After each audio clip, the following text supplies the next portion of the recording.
Well, buddy, you got in Butttown. Hmm? What's going down in Butttown? Oh, buddy. All right. Hello, everybody. Welcome to Houston No Problem. Market seems to be somewhat in a meltdown mode. The Fed announced a 25 basis point, that's 0.25% cut of rates. And now, in the past, you announce, hey, we're going to cut rates. And the market goes, oh, boy. Right? And they get all excited and they high-five each other and they go find their mistresses and they get drunk all afternoon. And the stock market goes bonkers.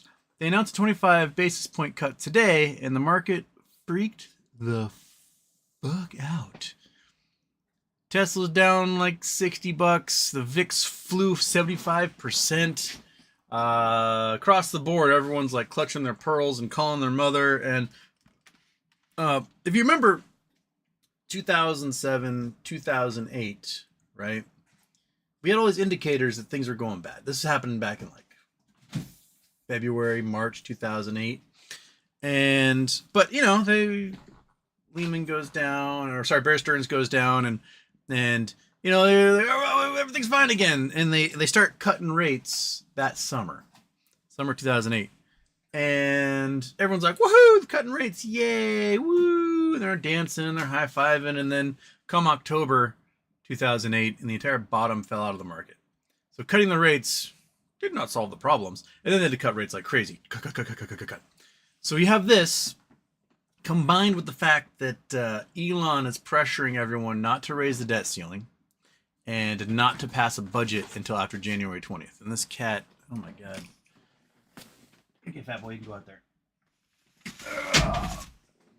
Cat is a box from the computer I have not recycled yet, and the cat is just like in and out, making all sorts of god-awful noise.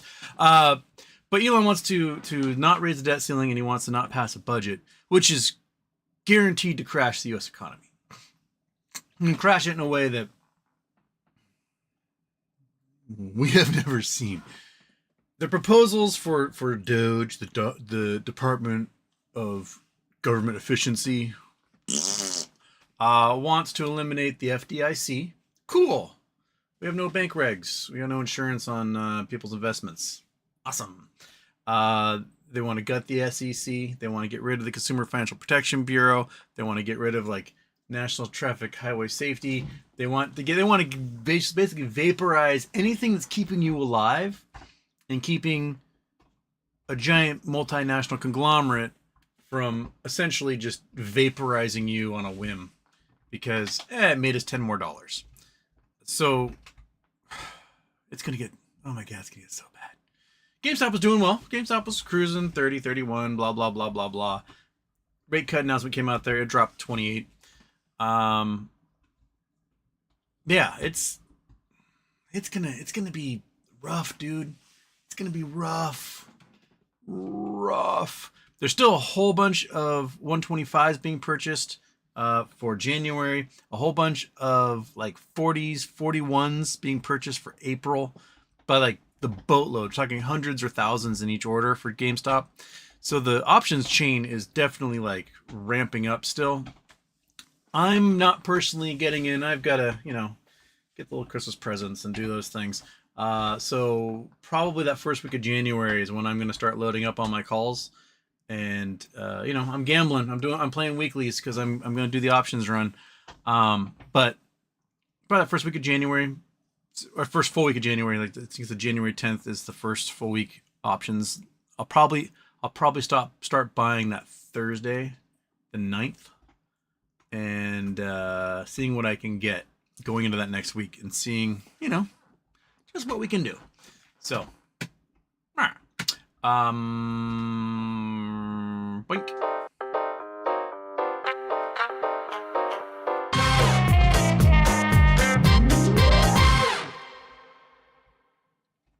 Okay. I'd flirted with Tesla puts on Monday. I was like, should get these Tesla puts. And this kept going up, went up like $30. I was like, oh man, maybe that was a good idea. I didn't get those Tesla puts. And this morning I was like, maybe I should get those Tesla puts. And I wish I had. I think the 490s were as low as 13 bucks, so $1,300 for one, and then now they're worth like $5,000 right now. Oh well. Say lovey. Cameron Mirza wants a dog treat. Oh yeah, is this better than whatever bone you're chewing on? Yeah, you want that? Good, there you go. All right. Woohoo! Woohoo! Pig ear central for the monkey butt.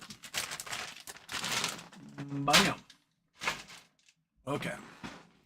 Is that bell turn that way? All right. Okay. Is there anything else that I missed in here? That's the only super chat I got. Okay.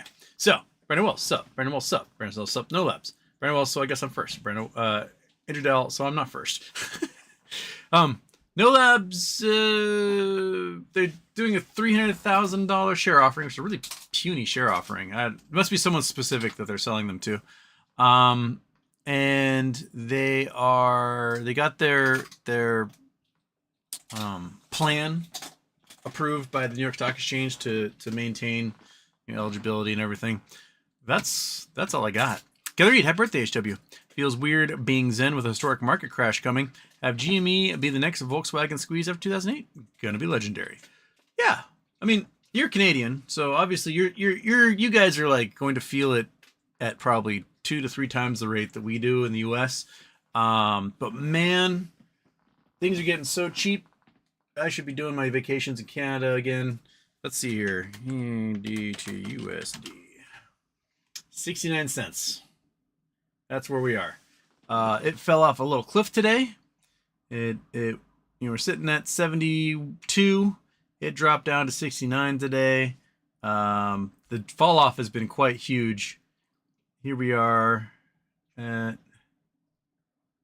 wait, where are we? 70, 69. Yeah. So yeah, it's dropping quite a bit here over the last. They're at the lowest we've been since COVID. Yeah, we are 1 cent lower than we were at the low during COVID. Where are we overall? This only goes back to 2003. Winter 2002, I was getting almost a 50% exchange rate.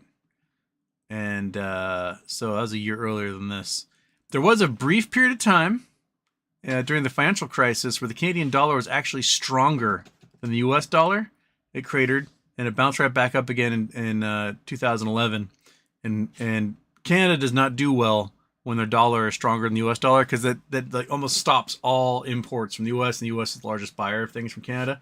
So what will happen with this cratering Canadian dollar is that it's going to look really, really good to try and import things from Canada. But the problem is you got Trump in there who's like, I'm going to tack on 100% tariff. Fuck you, neighbors. And so,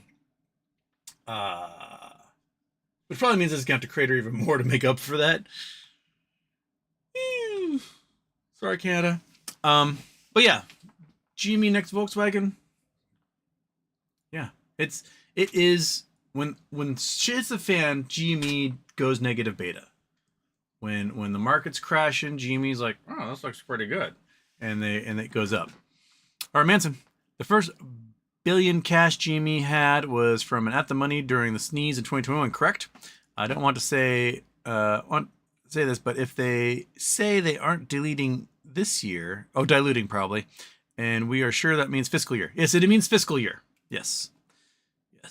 January 31st. Does that mean we have to wait until February? Because it doesn't make sense to me that Ryan wouldn't take advantage of a squeeze to add another 2 to 20 billion in the coffers, especially if he's trying to be the next Berkshire. I'm sure there's other acquisitions he wants to make.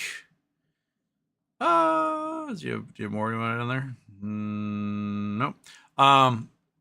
Yeah, they said they weren't doing no diluting for the rest of the fiscal year.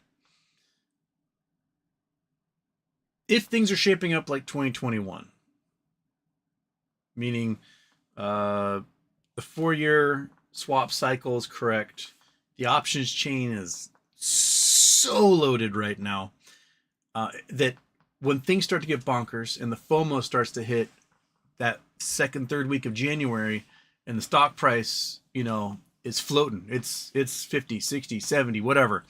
We close above 80 on any of those days. margin calls are going out across the whole of hedge funds across the market. They're going to have to figure out how to turn off the buy button again, or do something as convoluted and evil. Otherwise, it's going to start vaporizing these hedge funds, especially as if you know we are in government shutdown. We're threatening to not raise a debt ceiling. We're not passing a budget. Like, there are things that can limit the ability of the SEC to enforce because they get furloughed, but the market's still going nuts, right? So shit can be wild. It can get really, really wild. And so if it does shape up like 2021, let's say we hit that $85, $100, $120, somewhere in there, right? It's an intraday high, equals what it did in January 28, 2021, and they hit the buy button, turn the buy button off, just like they did, right? The price comes flying back down. We go to $10, I don't know, $15, $20, whatever it is. And we sit there and all February, just like implied volatility vanishes, right? The stock isn't moving at all. The implied volatility is well below 100%. It's like, oh, it's over, guys. It's over. But if you load up, just like in 2021, right? There's another round of swaps at the end of March. Dun, dun, dun. That's when we saw it go from $40 to $350 in like 10 days. So you can do it all over again. It can happen all over again. They never close their positions. They're stuck in these loop cycles, these swap cycles. It's just looping. Time is repeating itself because they can't afford to close. So they got to keep pushing it off. But every time they push it off, it creates more liability and more damage is done. Remember, these dudes still have shorts from when the stock was $2.57, which is the equivalent today is like 80 cents. 80 something cents. They still have shorts left over from that. 80 cents, $30. Like, those liabilities still exist in the tens or hundreds of millions of shares. They're screwed. So if the tools that allow them to push this thing off do not exist because the market shits the bed, then, you know, hedge funds only have power while they've got money to play with. If they don't have money to play with, they have no more power. It is so easy to just cut those dudes out and write them off and never talk to them again because they're all sociopaths. And if you can do something for them, they'll help you. If you cannot, you're out. They see no value in you. So GameStop still has the opportunity. They can not sell in January. And then they can do offers again. You know, what they can do is they can do what they did in 2021, right? Where in February they can announce like, hey, you know, we might sell 1 million shares. I don't know. We'll see. I'm feeling cute. I don't know. 10 million shares. And they just not do it. And not do it, and not do it, and not do it, and not do it, and not do it. And wait for those March swaps to hit, the June swaps to hit. And they could sell as much as they want at $300, whatever. And make a shitload of money if they want to. Just like in 2021. So, yeah, they can sit back and relax. Lisa, I think I'm fourth. What a blood red day to buy back covered calls. Did you pick up any discounted calls on GME? I have not purchased any yet. I won't be purchasing any probably till after Christmas. Unless for some reason we close really high on Friday. I'll buy some just for Monday for a little gamma. But until then, yeah, we'll see. I'm also trying to get a new war rig. We'll see if that works out. Like this time of year, like week of Christmas is a really good time to go to the auctions because A, here in Seattle, the weather is terrible. No one wants to stand outside and bid on things. B, everyone's on vacation. They spent all their Christmas money. They don't have the cash to do it. So if I can get a good war rig on like Friday, I might. We'll see. We'll see how it works out. The one I'm eyeballing right now online currently has no bidders. And that's very appealing to me. All right. Zappy. Shout out to Fat Cat, Monkey Butt, and Kitten. Well, Monkey Butt's here. Fat Cat and Kitten are out there destroying things. At least I saw anyone averaging down on no labs is in the 18-19 range. I'm sure there's probably some people doing it. Manson, January 31st.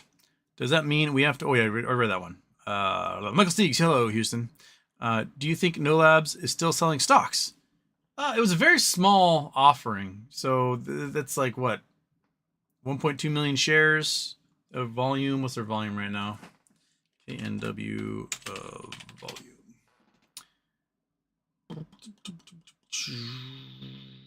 Volume today was 1 million shares. They're probably close to done, right?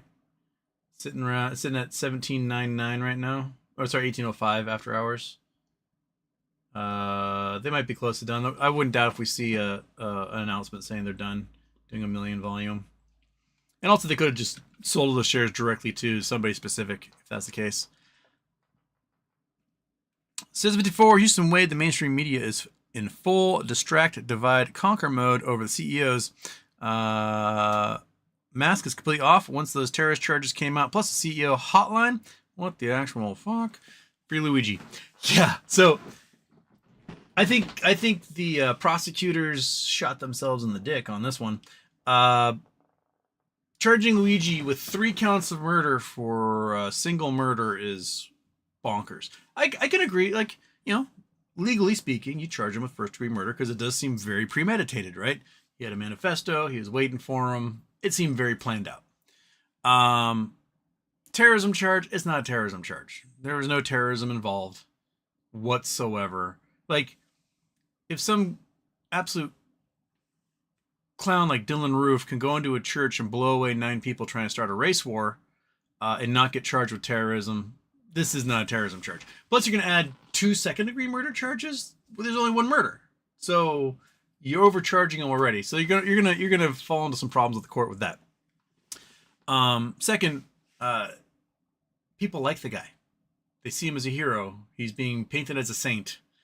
The amount of pushback, even right-wing folks like Ben Shapiro and what's that Matt do with the beard who's secretly gay but he pretends he's really manly, whatever they are, like their own YouTube videos were like, it's why are people treating this guy like a hero. Their own right-wing viewers were like, no, healthcare insurance fucked me over too, and I agree with the guy, kill them all. That's basically the sentiment they're getting in their comment sections on these very far right-wing pages. Like, oh, Ben Shapiro missed this one.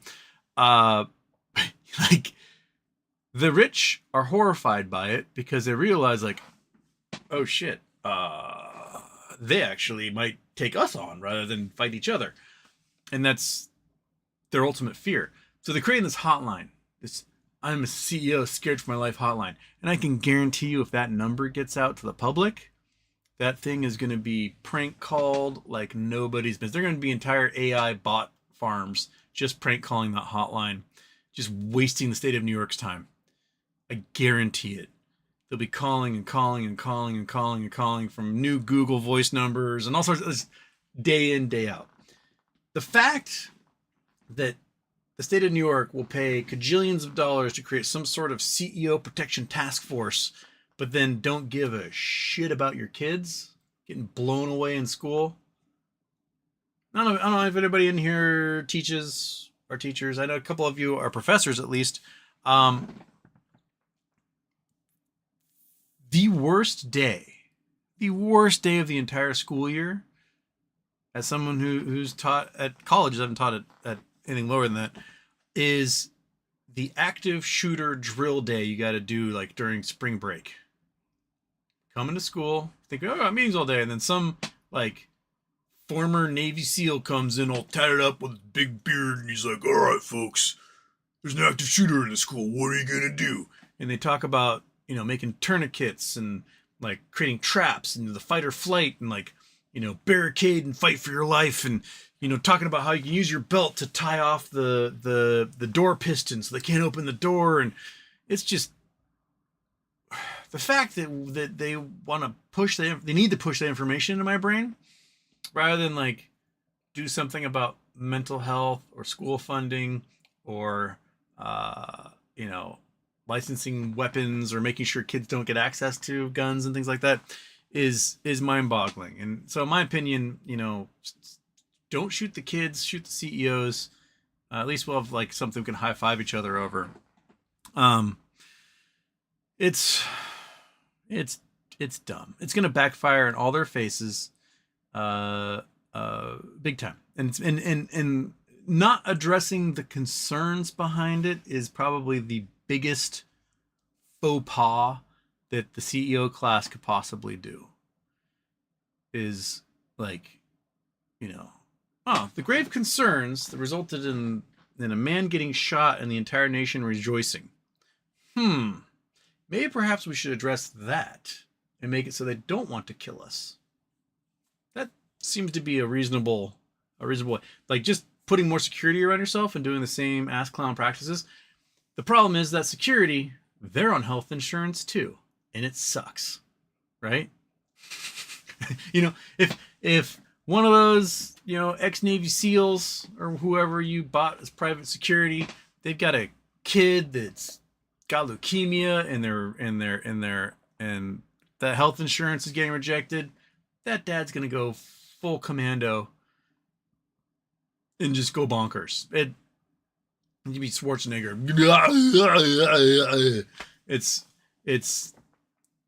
It's a hopeless measure from the state of New York and for the CEOs in general. Just don't be pieces of shit. It should be that simple. Like, you can make money, you can be worth a lot of dineros and live a very comfortable, very healthy, very productive life and not be a giant colossal piece of shit scraping for every last little cent. People love the Arizona Iced Tea CEO. The dude's worth $4 billion. And you know what? If you report that you go to a store and the Arizona Iced Tea has a sticker on it for more than 99 cents, you report them and that store doesn't get to sell Arizona Iced Tea anymore. It's like, no, 99 cents. I have enough. That's it. It's been the same price for 30 years. The Costco hot dog stays $1.50. The rotisserie chicken stays at $5, right? Because they aren't trying to get every last penny out of you. They're just trying to provide a service and make a living at the same time. And that's all we should ask of anybody. The crazy thing is that these CEOs, their lives are actually worthless because Brian Thompson got blown away. They continued their shareholder meeting and stepped over his body and put an ad up like, hey, I need a new CEO. And that was it. Like, they don't care about you either. You can die in your cubicle and they'll replace you the next day. You can get blown away in the street and be the head of a giant multinational, huge conglomerate, and they'll replace you the next day. The machine will consume you and it won't matter. You are nothing. Absolutely nothing to them. So why should they be anything to you? So yeah, Lisa Sa. Are there any crimes a president cannot pardon? I'm guessing national security, mass murder, etc. Thinking if Luigi Maggioni is convicted, could this be a get out of jail option? Luigi is being charged in state court, which means the president cannot pardon any convictions in state court. Just like Trump can't pardon his convictions in New York because that's in state court. In federal court, they can pardon those things and commute the sentences and stuff. The New York governor could pardon Luigi and be a hero, but their corporate overlords won't let them do that. New quarter, new name. Rate cuts are the reason for today's drop. This is going to be good. I cannot wait for our economics experts' take on this. Yeah, I mean, they announced the rate drop and everything went up is down, black is white. It's like the child who's super excited to get macaroni and cheese and hot dogs every single night. Like, oh, this is awesome, this is awesome, this is awesome. And like 10 days in, mom's like, guess what, macaroni and hot dog? Kid's like, I want something else. They got their basis point drop. They got their wish. They're dropping points like crazy. And the thing is that they've been dropping points since what? September, August? And home loan mortgage rates still going up. Oh, it's not working. Since before, Elon Musk is bullying Mike Johnson to drive government into shutdown and trying to interfere in the UK by funding Nigel Farage. Elon is the enemy within, the dangerous immigrant, the con for your Luigi. Someday someone's going to turn Elon into Elof, and the people probably dance like they did with the United Healthcare CEO. Um, Nigel Farage is a Nazi. UKIP is a whole bunch of white supremacists. Uh, the interview with Errol Musk, Elon's dad, what, like 2 weeks ago, 3 weeks ago. Basically, I don't know if you saw the interview, but Errol Musk is like, "Oh, Elon, man, he's finally, he put up a fight and he was trying to pretend like he was some sort of liberal Democrat for the longest time because you had to be in that tech sphere, and now he finally could take that mask off and be the Nazi his grandparents were." And that's where they are. His dad's like, "Good job, boy. Bring back that apartheid South Africa." And he is going in, jumping in with both feet. Both feet, hands, head, the whole thing. So it's the mask is off, man. The Musk mask is off. Julio brought a point up to me that Elon wants the government shutdown to happen because the SEC is likely to charge him with manipulation and fraud, especially if he did not file his documents on Monday like he was supposed to. So if he gets the government shutdown, all those folks and all the investigations get furloughed and nothing happens. And so he can last all the way until January 20th without anything being filed, no charges being initiated. And so that's why he wants the government shutdown. But it does appear that the House is going to show up tomorrow and vote on the budget. And Elon's like, "Durr." So, yeah, Alex Bishop is here. Rosemoon, hi, y'all. And nothing else to say except howdy. Howdy. Rosemoon, oh, and meow. Okay, meow. Eva Brand, there's so much to say. It's a chore to start. Person with no name. Hey, Houston. Even with the market dump, GME is at a higher low when you zoom out a few months. It is true. The floor has been raised.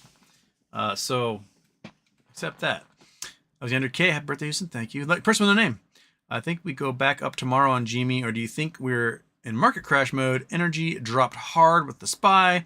IWM, highest candle since 2008 in a day, and the VIX ripped. The VIX did rip. I wish I'd gotten VIX calls. Whew, those suckers. Let's look at GME Max Pain. See what it's supposed to do for Friday. So GME Max Pain at the moment for Friday is at 26.50. So we're still about $2 above that.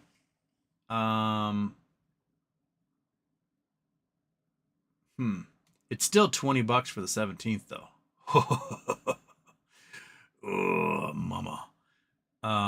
So Max Payne 26.50 for this Friday. We finished about 30. Let's see here. So yeah, here we are, 26.50 for this Friday. Let's look at the GME options chain. Okay, so we're at 20.55, so we're $2 above Max Payne. Max Payne 26.50 right there. So we got 1, 3, 4, 5, 10, 12. So we got about 1.2 million shares or so that are in the money, which isn't very much. But we're at 31 today for a good chunk, which puts another 3 million shares in the money. So almost 5 million shares total will be in the money if it closes around there. So we're going to have to fight really, really hard to try and drop this thing down to 26.50. Or there's going to be gamma ramping where they're buying up shares at this zone, hoping that it takes care of that. Because it's not too many contracts. Got about 1,000 contracts here and there. My guess is that the price drop happened because a whole bunch of these got sold. These $30 got sold. People, they're in the money. People went, I'll take my cash, and they sold a bunch of them, and that's what dropped the price down to 28 from 31 and change. So that's why you see 20,000 contract volume on 23,000 open contracts. So tomorrow I expect this sucker to be down to maybe 1 to 5,000 contracts. And that could be a lot that keeps the price from flying further from there. Now, here's the thing. Here's some of the crazy stuff. All right. So Oh, the strikes are only at $13 here. Let me really only 13. That's the lowest. Huh. Let's look at this real quick.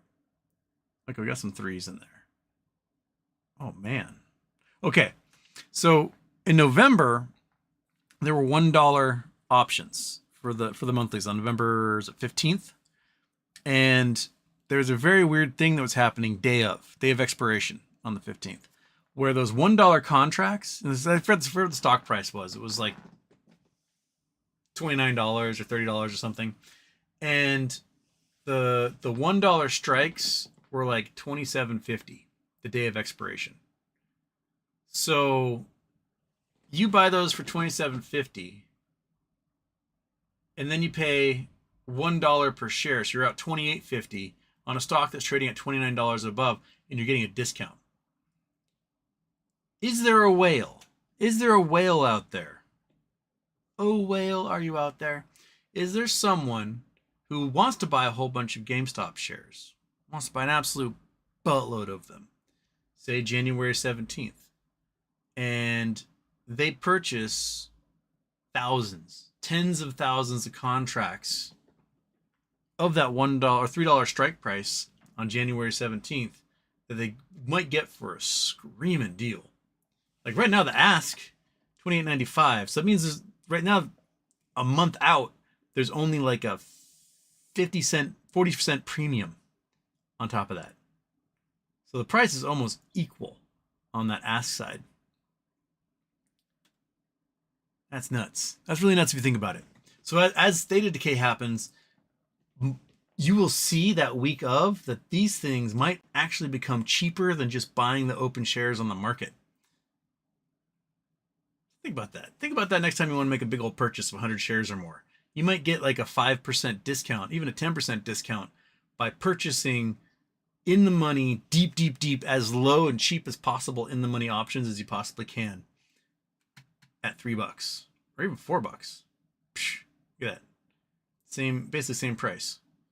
Basically same price at 5, at 6, at 7. It's when it starts getting to 8, you start to get a little, it adds another 5 cents on there. Think about that. Think about that. If you want to make purchases of 100 shares or more, that might be your way. Okay. Alex Bishop, can we get an FDA submission before the stock goes in the garbage? Jesus.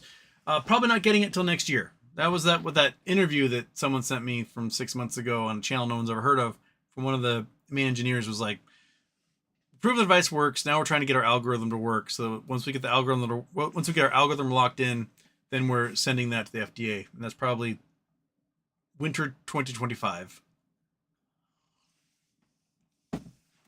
Okay. Alex Bishop, I'm fine. Sterler, Houston. Martin Weiss has got some 3 words for us. Where are we going? Martin? Copy that. Go up to meow. Go to hot. 3 words.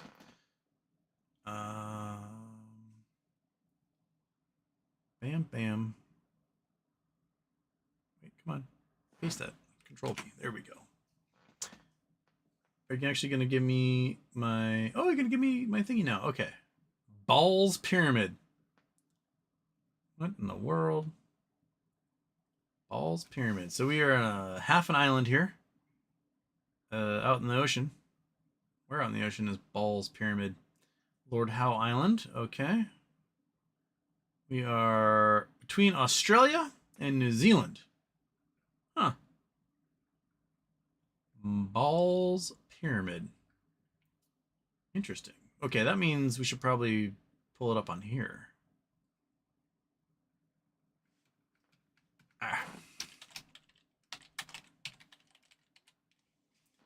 Balls Pyramid, Australia. Bam. Boom. Bam. Let's go to Balls Pyramid on the old Google Earth here. Shabbat. Okay. Anything about Balls Pyramid we should know about? Do you have a Wikipedia article? Do you have anything to tell me? What's that all about? That is a picture. Oh, that's a big pointy rock, isn't it? That's a very pointy rock. You guys can't see it from your angle here, so let's see if we can. Well, let's go up here to Lord Howe Island first. What do you got for me? So we got a lodge out here. So Lord Howe Island got some coral reefs. We've got looks like electrical generators. So we got solar panels. Got a couple of folks out here. There's a dock. Some dredging happening so that people can get into this dock. We've got some forest. We got some cliffs. Old Gulch. Yeah, I wish you guys could see these pictures. They switched up the pictures thingy so I can't make them big so you guys can't see them on your end. So, got some jagged rocks. We got the airport. There you go, Lord Howe Airport. Qantas Freight Domestic Terminal. Okay, so give me the Wikipedia, man.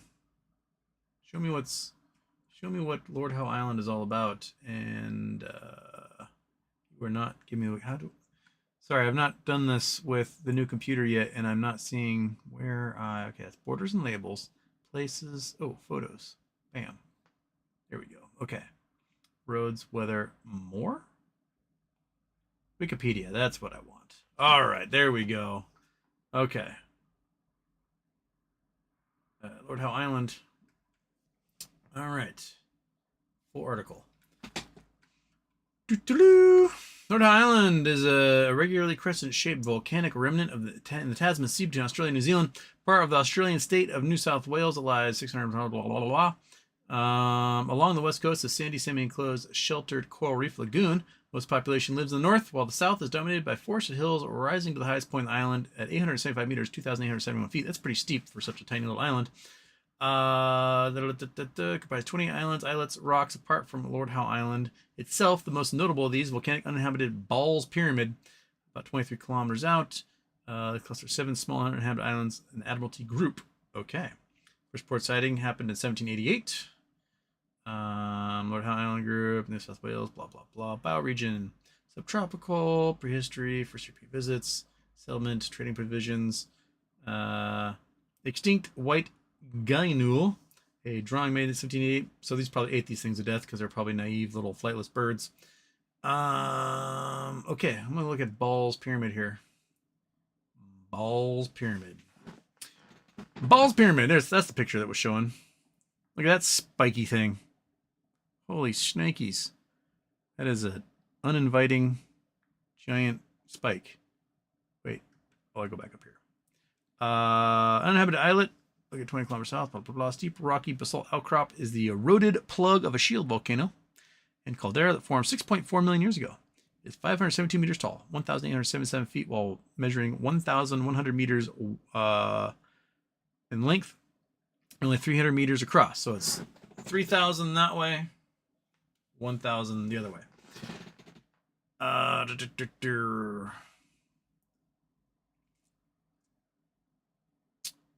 Survey exploration. The team from Sydney attempted to climb the summit of the pyramid. However, the climbers were forced to turn back on the 5th day as they ran short of food and water. So they tried for 5 days to climb this thing in 1964 and they couldn't get to the top? That's insane. Good old Dick Smith was his idea.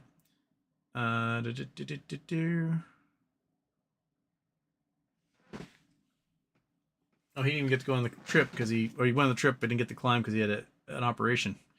But it was first climbed in 1965 by Brian and Allen and David Witham at the Sydney Rock Climbing Club. 79, Smith returned to the pyramid together with climber John Wormel, so they climbed it twice, and climbing was banned in 82. Interesting. All right. Okay, Balls Pyramid. Here we go. Let's get some photos of balls. There it is. Boom. Here's Balls Pyramid. Got a couple of rocks out here, so that must be Lord Howe over there. What a spiky little blade you are, huh? Can you imagine taking 5 days to get up to that thing? Dude. Man. Another photo out there. Balls Pyramid from a distance. Looks like a shark tooth sticking up out of the ocean there. Balls Pyramid. Everyone likes some balls, don't they? All right. Thank you. That was a nice distraction there, Martin Weiss. Talk about some balls. Charles Bronson, what's up with Bill Pulte and Doug Sifu? Bill is not playing any games at all. Does Doug Sifu have anything to do with BBY play? So if you guys don't know, Pulte's, he's on the Bed Bath side, right? And Doug Sifu is largely seen as one of the market makers who shorted Bed Bath & Beyond like crazy. And apparently he also was the one who shorted metamaterials like crazy. So he made an enemy of George Palikaris as well, and George has been pointing that out. So yesterday, Bill Pulte, as a shareholder in Virtue, he bought a bunch of shares in Virtue. He basically said, hey, Doug Sifu needs to stop tweeting so much, and we need to get a new CEO in there. And Sifu sent his little army out there to try to take down Pulte and anyone else who said, yeah, Doug Sifu's full of shit. So yeah, that's the little fight that they're having. I find it funny. Like last week, George Palikaris, former CEO of Metamaterial, he pointed out that the largest market maker who most transactions for metamaterials went through by a long shot was Virtue. And he was like, hey, man, that's pretty interesting that this company known for front-running trades and shorting things like crazy happened to be the one dealing with all the trades in my company. And Doug Sifu had a wonderful tweet. It says something like, enjoy your fraud trial. Doug, you're in the middle of a fraud trial. If you guys don't know, Virtue Financial, they've got a market maker side and they've got sort of a hedge fund as well. The market maker side has a bunch of hedge funds that operate, that operate under them that are not their hedge funds, that are other institutions, financial institutions that use Virtue as their broker. And a password to the market maker account was available to everyone on Virtue's hedge fund side so that they could look at the plays the other hedge funds were making under the brokerage umbrella of Virtue Financial and front run those trades to fuck over their customers, the people that are their clients, to front run their trades and kill the stock price and make a bunch of money off of them. It is illegal for an institution like Virtue that has a market maker and a hedge fund for them to be communicating with each other. Not only were they communicating with each other, they were committing crimes while communicating with each other. These are the problems we got with Citadel. Citadel has a market maker side. They also have a huge hedge fund. And we know that they talk to each other and they front run these trades. Virtue just happened to have a whistleblower come out and be like, I got the password to everything and everyone uses it all the time. And so Doug is in the middle of a giant fraud trial because of that. So him being like, enjoy your fraud trial. You too, man. Are you saying that to a mirror, you dumb dick? So yeah. Otherwise, Houston. Rock samples, he digs, diamond hands, hold tightly, moon riches awaits. Okay. It's Vector Houston. I hope Houston is doing well today. I am doing well. Martin Weiss, VIX went up almost 90% today. Last I saw it was up like 75, so we up 90, I believe it.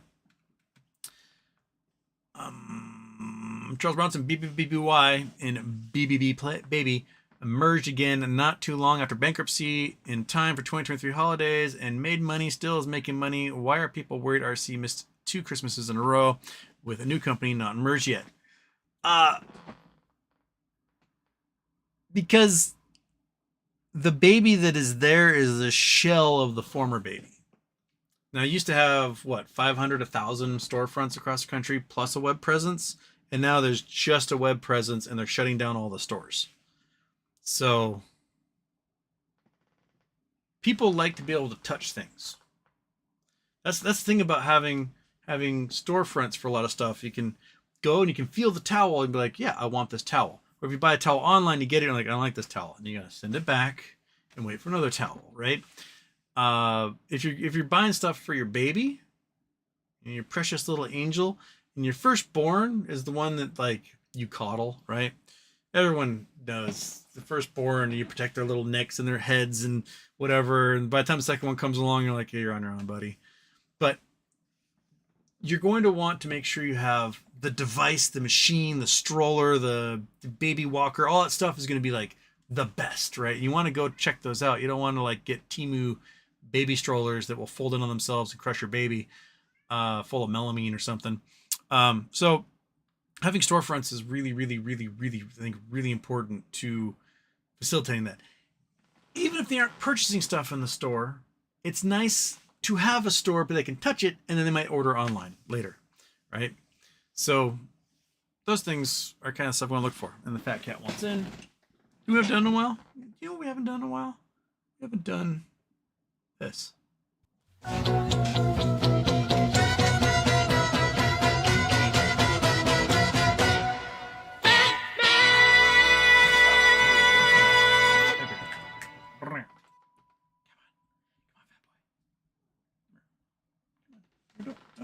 People are expecting an intro from a fat guy. You are spending all your time. Oh, there you go. All right. The fat guy. Oh, Lord, he treading. Look at him. Look at that fat hunk. Yes. Beefy boy. Full of steroids. Oh, it's so good. Okay. Oh, yeah, turn off the Batman intro. Martin Weiss. The cop pulls over a miner and asks, "Sir, whose car is this? Where are you headed? What do you do as a profession?" The miner replies, "Mine."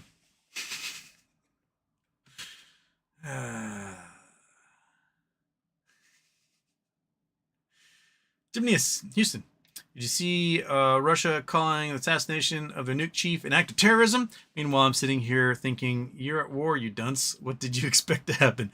Yeah, he's not just the head of the nuclear operation, he's also head of like chemical and biological weapons. And he used chemical weapons on Ukrainian soldiers. So Ukrainian secret intelligence rigged one of those motor scooters to blow up and kill him. It's pretty directed explosion too. Like they had that scooter set up in a way that it blew out just an explosion towards that general and his attaché or whoever was with him. So yeah, pretty gnarly. What do you expect, man? You're at war. They're going to come into your territory and bring that war to you since you brought the war to them. So it's like the healthcare people. Here's some crazy numbers. Speaking of the healthcare stuff, since I already went to rant to that earlier. 68,000 plus people a year in America die because health insurance companies deny them coverage. 68,000. That means you can take all the murders in the United States, add them to all the drunk driving deaths, double that, and you still are not to the total of the number of people killed by denial of service, or denial of claims by health insurance companies. You add those numbers up since 1990. Since 1990, just to today, right? Take that huge amount of numbers. You can compare that to all the Americans who've ever died in war. Add it to all the Americans who've ever been murdered. 500,000 more Americans have died since 1990 from denial of service. Class warfare, baby. Finally just got a CEO. One CEO out of the 2.5 million plus people who have died from denial of claims. Go hang out with that Russian general. Gymnius. Oh, did that one already. Seagill. JPOW saved my UVIX calls. 4 were expiring Friday. Sold some calls on the pop and bought SVIX on the dip as my hedge rinse and repeat. Good job, Seagill.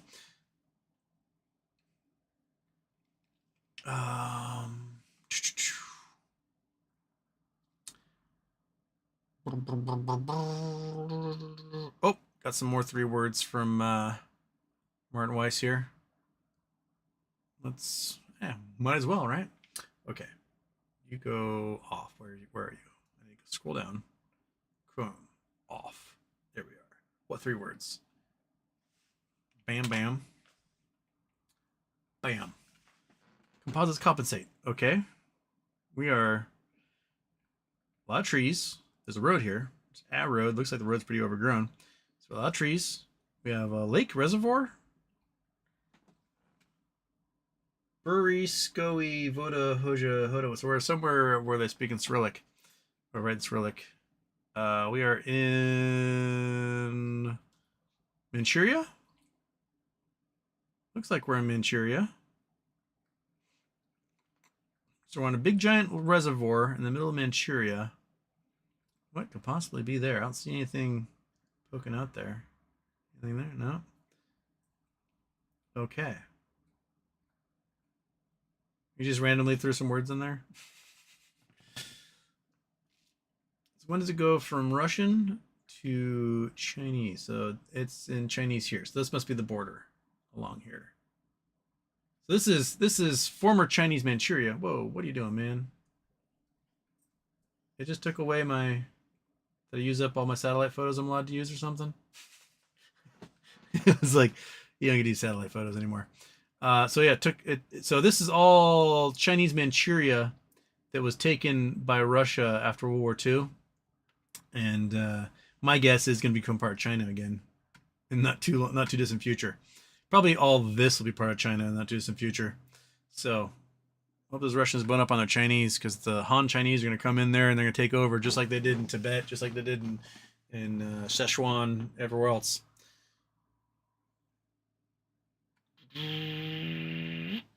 Whoops. Oh, that reset. Where was it? What? Oh, hundreds of North Korean soldiers getting mowed down in Ukraine. Meanwhile, NATO is meeting to discuss Ukraine's future under Trump. Meanwhile, Ukraine trolling Russia and killing off generals. Wishing you an awesome show. I have to go to bed now. Last day of work tomorrow for this year. Might come with just one joke. Okay. In one joke, what do you call a 3-humped camel? Pregnant. Boo. Okay. Thank you, Martin. John Vasquez, what do you think Houston margin calls? I say this is the start of big bubble being pierced. What's your thoughts? There's going to be a ways to go. Again, there's going to be they have a big cushion right now on the blue chips, right? So those main stocks that are the drivers for everything in the market. There's a big old bubble that or cushion that they can go down on that. The problem is if that's going down and almost to the point where it hits the limit where if they pass below that, margin calls happen. But simultaneously, you have their shorts on this side that are now passing by that limit. So one's heading down their collateral while their liabilities are flying through the roof. Yeah, we're going to get close. And if Elon gets any of his hopes of, no debt ceiling raise, no budget resolution, the market's going to collapse just in time for GameStop to go bonkers on the swaps with a whole bunch of other meme stocks. And January is going to be a lot of fun, at least for us. Everyone else is going to be a horse show and they're all going to lose jobs and starve and stuff, but we'll do all right. So yeah, we're getting closer. That bubble may have gotten pierced today. Just Mammy, the sell-off also happened in January 2021. Right? GB Brand, I have the flu. Everything is terrible. Did you lose power recently, Houston? Power blinked a bunch last night. Monkey Butt unlocked a new fear, which is wind. She never cared about wind before, but now we've gotten a couple of windstorms the last few weeks, and she's like beside herself, panicking the entire time, panting with like full anxiety because there's wind going outside. So stop that. For 9 years you did not care about the wind. Why do you care about the wind all of a sudden, dog? But yeah, it like flicked a little bit last night. That was about it.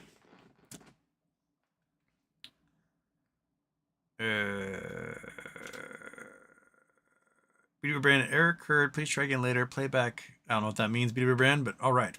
Sorry if you got the flu. Get better.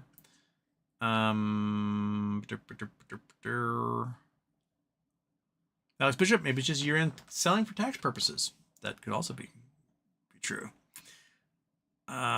Joe asks, who still gets the flu in 2024? Viewer Brand says, apparently me. Last night, I was drowning every 45 minutes trying to sleep. Sciences were in overdrive. Bummer. B-Ball 3710, Fed cut, rate cut, and the 10-year bond mortgage rates go up. Is that a bad sign for the market? How abnormal is that? It is very bad. Very, very, very, very bad. Very bad. You don't want to cut those rates and then have the other actual rates go up over you. So yeah, you don't want that. So yeah, we're screwed. Muley McWoolhead, just watched The Big Short for the 100th time, probably tonight. We may have been early, but we are not wrong. Word. Alt 4, press them. Happy birthday, Houston. Out of curiosity, what are your thoughts on the BBYQ bonds 3444 is nothing burger or another way to get into the Teddy play? I would guess. Yeah, I would guess that there's 2024, 2034, 2044. I would guess the 2024 bonds get paid off in full. So if you buy any of those, you're going to get cash for them. I would then say the 2034 and the 2044 get maybe a little cash, 2.5%, and then the rest in equity. So they would get shares in whatever the new entity is. And depending on how many shares they get will determine the share price when equity is given back to the old shareholders.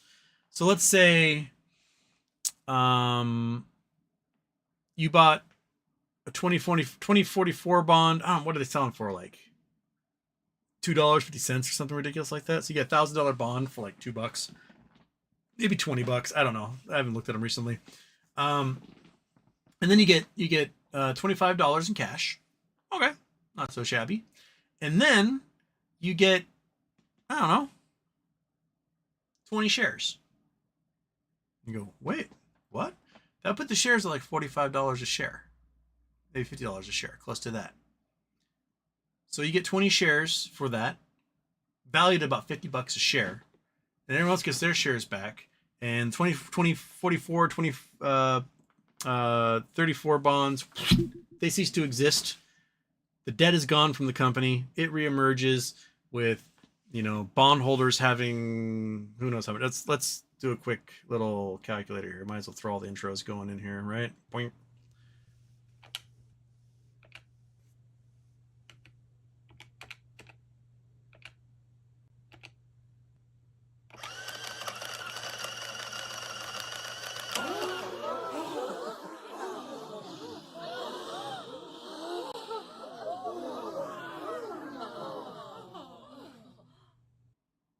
Turn that.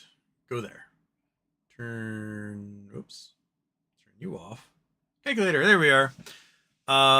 It's what, $1.5 billion in bonds, and I think 500 million of them are like the 2024s. So we can they'll get cash, whatever. So it's like 1.2 billion. 1.2 billion. 2.5% of that's probably going to be cash, because remember they agreed to a 2.5% payoff in cash and blah, blah, blah. But if they want to use the nulls, they got to give equity to these bondholders. So let's take that off of there. Boink. All right. And let's divide that by 1,000, figure out how many bondholders are left. So, it should be 1.2. Yeah, whatever. Close enough. So we got, a million bondholders, whatever. They each get 20 shares. So that's 23 million shares that go to them. We have between 90 million and 700 million, depending on what total shares outstanding are, which means the bondholders would not get more than 50% of the equity. They would get a sliver of it, right? And we would get a host of it. If they made the bonds, if we're at 1.2 million bondholders and they did the equity at even less, $10 a share, right? So they get 100 of those suckers. There's 120 million shares. That probably still is below the number of shares being held by the shareholders who, shares went blink like that, right? Okay. Here's where things can get really weird, right? Just like how market makers naked short stocks, they naked short bonds as well. So this means if there are truly 1.2 million bondholders, but 1.2 million bonds that are sold, but market makers sold millions more than that, right? They will owe the cash on those bonds, the 2.5% cash that gets given out, and they will have to go on the market and find shares to give to all those bondholders they shorted bonds to. So if they double, triple, quadrupled, quintupled, whatever the number of bonds out there, and they're selling bonds that don't exist to people because they're thinking, oh, things in bankruptcy, it's never gonna get paid off, whatever, ha ha ha ha ha, right? But there's 5-10 million shorted bonds, and then suddenly they got to find 100 shares per bond on those suckers. Let's say it's 10 million. They shorted 10 million shares. Sorry, 10 million bonds. Whoops, back one. And 100 shares are going to each bond. They have to find 1 billion shares, and there are not 1 billion shares in the existence. Just on that alone. So by bringing this company out of bankruptcy as a SPAC or a reverse merger target or whatever, right? Not only can you do cash to the shareholders, plus warrants, plus a share price, blah, blah, blah, blah, blah, right? They can vaporize the shorts. You can do it from the bond side as well. So they can make a big promise to the bondholders. It might not be cash, maybe a little sprinkle of cash, but they promise them equity, and the equity liability for the guys who naked short those bonds becomes something astronomical. Then boom, we're squeezing from two sides. Squeezing from the equity side, we're squeezing from the bond side. Whoop! Makes a giant pyramid of yeehaw. So that can be a lot of fun. A lot of fun. So I say, oops, I didn't mean to close that thing. But whatever. As I do it, whatever you're going to do, person who could potentially bring Bed Bath & Beyond from the brink, I say just do it, man. Just fucking do it. Do it. Do it. Promise. Merge into GameStop and you can do something simple. Like every 10 shares of Bed Bath you have, you get one GameStop share out of it. Right? And then the 5 billion shares that they're short, they're going to have to go out and find 500 million GameStop shares that don't exist to make good on that PIL. And you can do that during January when the options chain's going nook and futz. Do a little perfect storm forming. Arm, nom, nom, nom, nom. Get it. Anyway, Robert Carter, DRV, jumped. Ooh, that's the inverse mortgage-backed security one, or is that the inverse home mortgage loan one? I can't remember which one. Just bodies. I'm chilling even with this bullshit. GME still hasn't hit a lower low. True. B-ball. Aren't we cheering for the crash at this point? It's going to happen. The sooner, the better, right? For us in the negative beta stocks, yeah. Michael Steegs, Houston. Do you think the Trump administration can destroy the no lab stock price? I don't know why they'd go out of their way to destroy the no lab stock price. My guess is Donald Trump's probably pre-diabetic, if anything.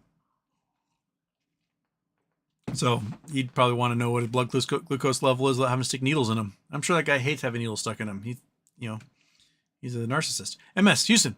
New apartment buildings going up by me so fast because we have a nice small city and lower cost of living and 0 houses for sale. Where do you live? Turkish. Happy birthday, Houston. It seems those were actually drones and not commercial planes. It seems that they were planes. I mean, like, if I go to reasonable Twitter, right? Like where the nerds live. They're talking like the people, the train spotters, the plane spotters, the aviation nerds, the pilots, right? You go to them, they look at a video, they go, oh, that's flight 293 out of Paris, right? Oh, that's flight 4957 out of Dallas. That's flight whatever. And like someone sent me a time lapse of all the drones, and it was 2 flight corridors for the 2 runways at Newark.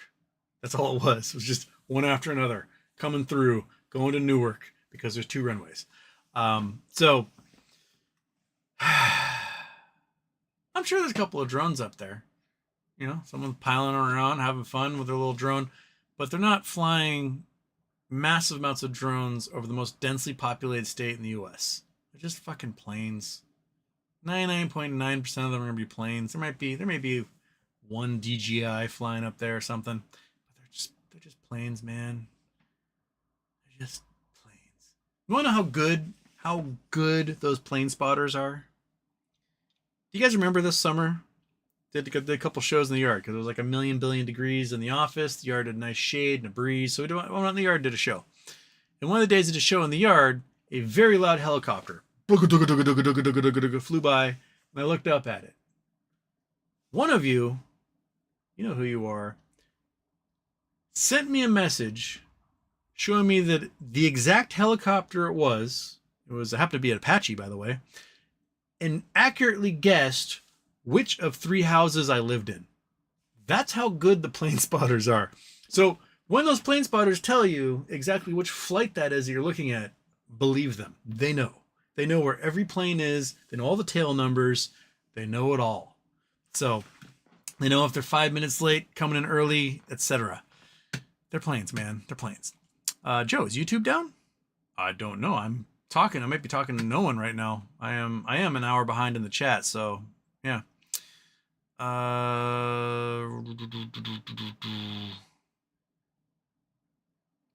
Baby Rand says that's strange. News I read said it's mostly planes and not drones. Yes.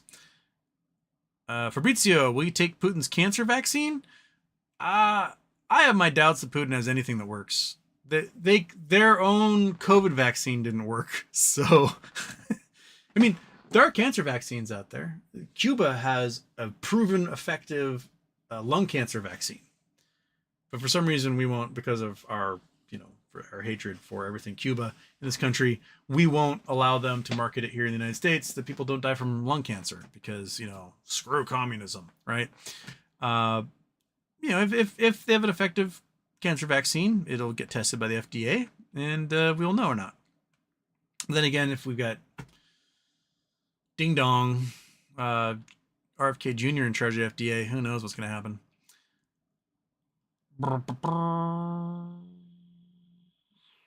54. Will our MOAS dollars be worthless with this incoming administration?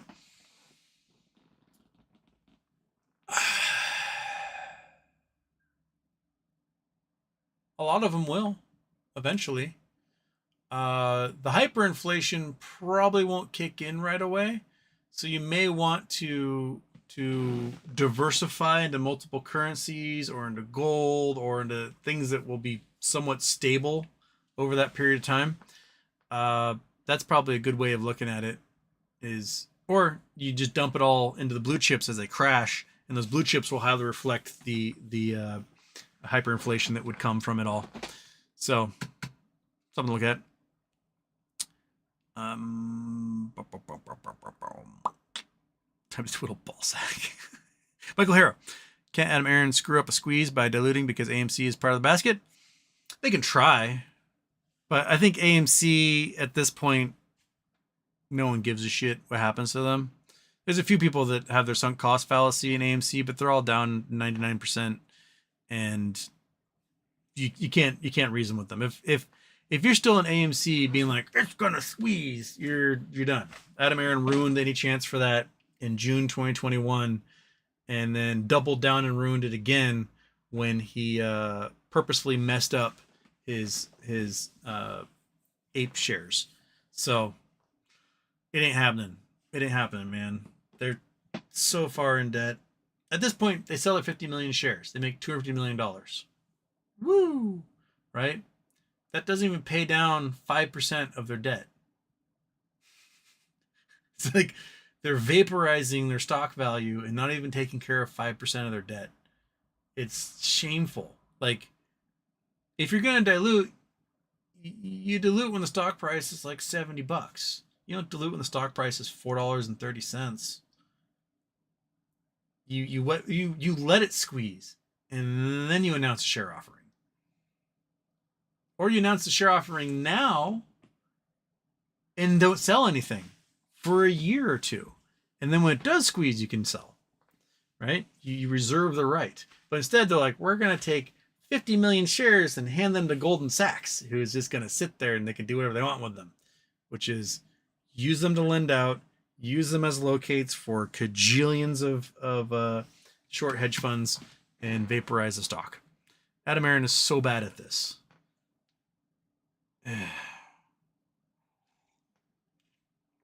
So very, so very bad at this, and it's a bummer, dude. It's a real bummer.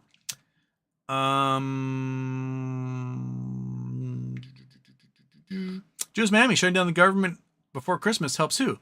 Well, the last time they did it before Christmas, we had a nice old stock collapse. Let's look at the Dow Jones average. Okay, so 2018. Oops, you guys can't see anything because I don't have it on. There we go. So we can go here. We can go to 2018 was that's the drop from 2020. There's the drop. Yeah. So we had a drop. It went from 25,000 down to 22 that period of time. Let's see if we can isolate this guy. Let me isolate if I go here. Max. There we go. Okay. This max only takes me to 2024. That doesn't help. 5-year max. Why is max only a year long? God damn it! You guys are no fun. Google, Yahoo Finance Dow Jones. Okay. Maybe you'll let me play here. Okay, let's go to all time. There we go. Let's go to that's the 2020 drop. 2018 drop? No, it's 2018. Yeah. Okay. So 2017, 2018, wasn't it? You get the tax cuts. So yeah. So we dropped from 26. We had a big old drop. It was this one. Yeah. So it was 2018. Yeah, we dropped from 26 down to 22. So, like, that was Christmas. Dropped 3,000 points. We drop 3,000 points, people start to freak out. And right now, we're dropped from 44 to 40. What? Ah, crap. I need to zoom. Just 1 month. There we go. Okay. From 45 down to 42. So we dropped our 3,000 already, and we haven't had a government shutdown yet. And so we don't have any like millions of furloughed workers and all that stuff. Like, the great thing about government shutdown, it can show Elon just how much firing millions of government workers can destroy the economy. So it gives him a little taste of that, I guess. But that's what he wants. But I think more is on the way. More doom is on the way.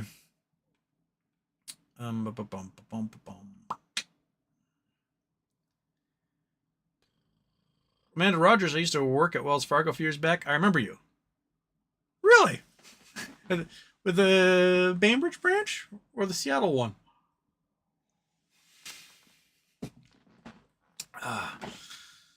Still friends with Ed and Lauren. We've worked with them. Well, welcome, Amanda Rogers. Copy paste. The Dow is currently suffering its worst losing streak since 1974. That's a long losing streak there, copy paste. Just buddies. The whole 3 counts because 3 bullets thing is crazy. Yeah, that's stupid and it won't hold up. The judge will toss those, I think, for Luigi.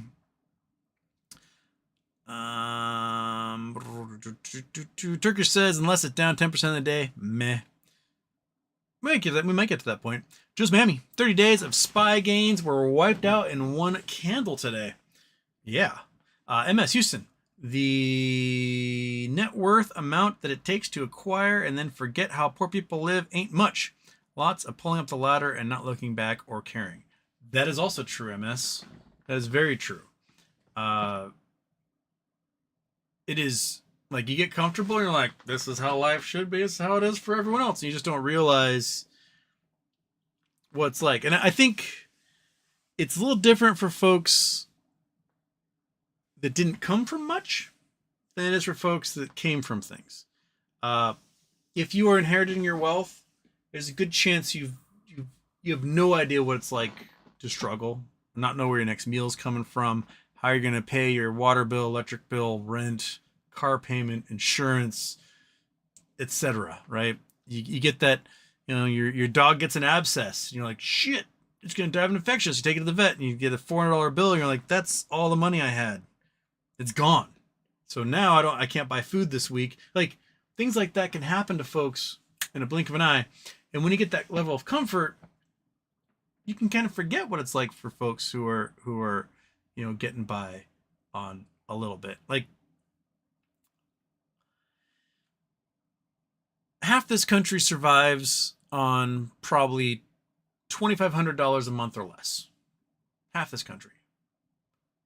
The other half of the country, their rent or mortgage is $2,500 or more. That is a huge difference for the two sides of the country. One side, their average rent or mortgage is more than what the other side makes in a month. Like, you are not going to be able to empathize a lot of times with those folks.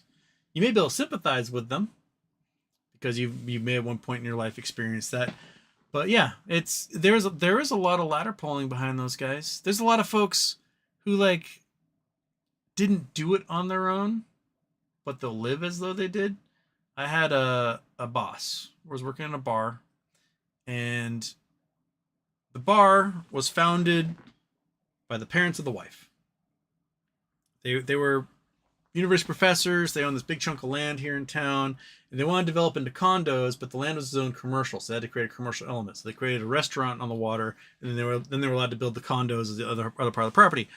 And when they opened the restaurant, they gave it to their daughter on her birthday, on her 21st birthday. Like, here's a restaurant. She was like, oh, okay. I guess I will drop out of college and run this restaurant. And then she ran it for 25 years. Very successful. Her husband was a cook in the restaurant. He wooed her. He married her. They ended up owning the restaurant together. And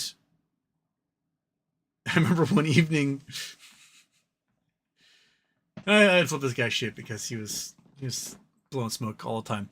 I remember one evening I'm behind the bar and he's drunk, and he's like talking to other customers like, these people don't understand is that the business owner is the last one to get paid. They don't understand what it takes to be an entrepreneur. And I was like, bud, you're not an entrepreneur and you're not a business owner. Your wife owns the business. You didn't start shit. Her parents did. And then gave it to her. You married into this. Well, that's just your opinion. Like, talk about pretending you are someone you're not. It reminded me of The Big Lebowski, right? In the movie, the Big Lebowski, he's got pictures of him with the presidents and Lebowski's kids and all these things. And it turns out his wife was the one who had all the money, right? And he's just pretending like he's a big shot. That happens a lot too. And a lot of people inherit a huge amount of wealth, and then they pretend as though like they did something to get it. And it's like, no, the odds of you slithering out of that hoo-ha were entirely the reason why you have, a trust fund right now. Then you have the other side. You get the side of the people who get the trust fund, and then they're like, oh yeah, I'm just living off savings right now. And they don't want everyone to know they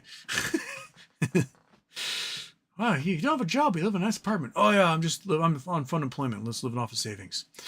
So there's that side of it too. I mean, if Amanda worked at Wells Fargo here on Bamberg, she probably saw a lot of those bank accounts.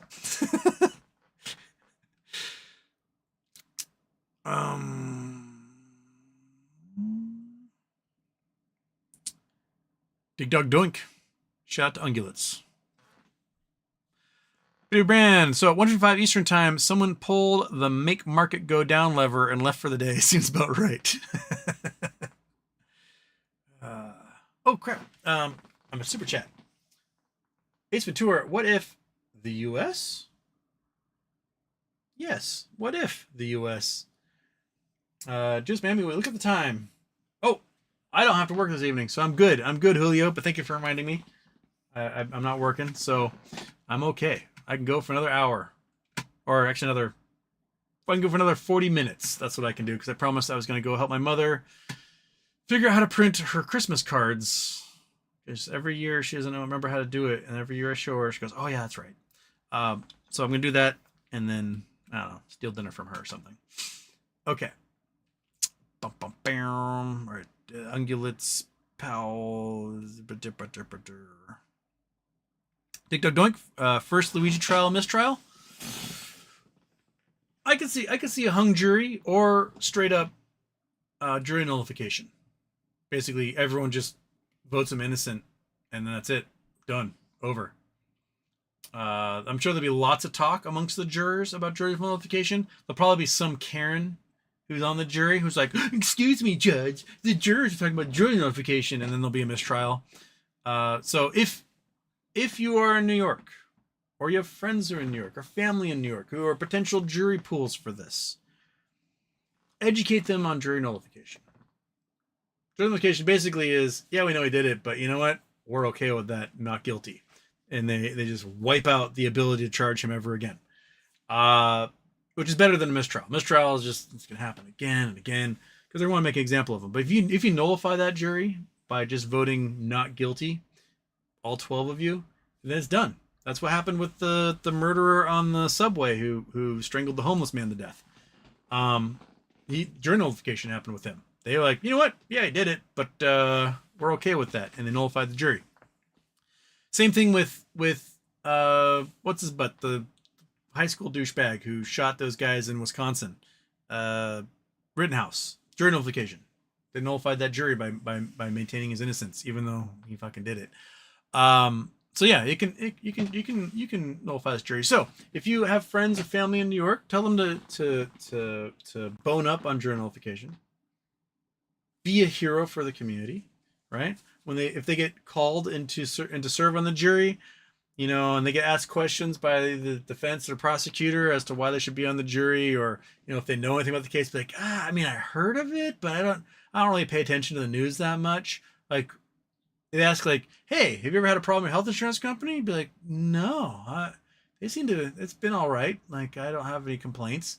You just lie through your teeth and you get on that jury and you nullify it. Simple as that. You don't talk about the things you know. You just pretend like, oh, you know, I'm just a dude or a lady. I live my life. I go to work. I come home. I watch The Bachelor and I go to bed. I don't really think much about anything. I have no opinions on anything, right? Nothing bad in my life ever happens. And then you get in that jury room and you're like, fuck these people. Nullify. So there you go.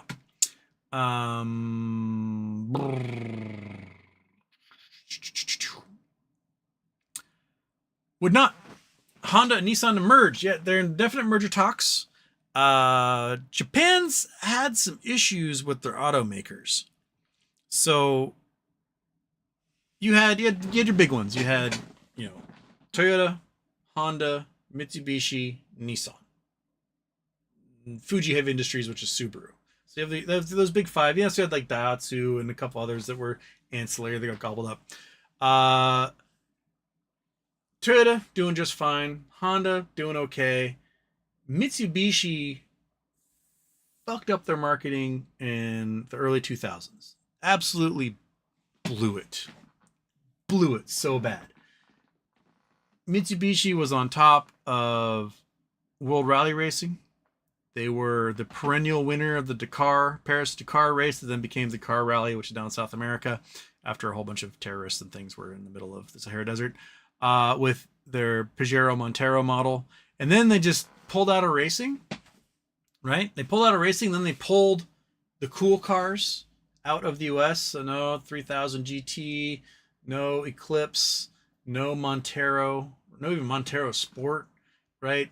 Their luxury brand, the Diamante, pulled that and had a bunch of chintzy shit cars that no one wanted.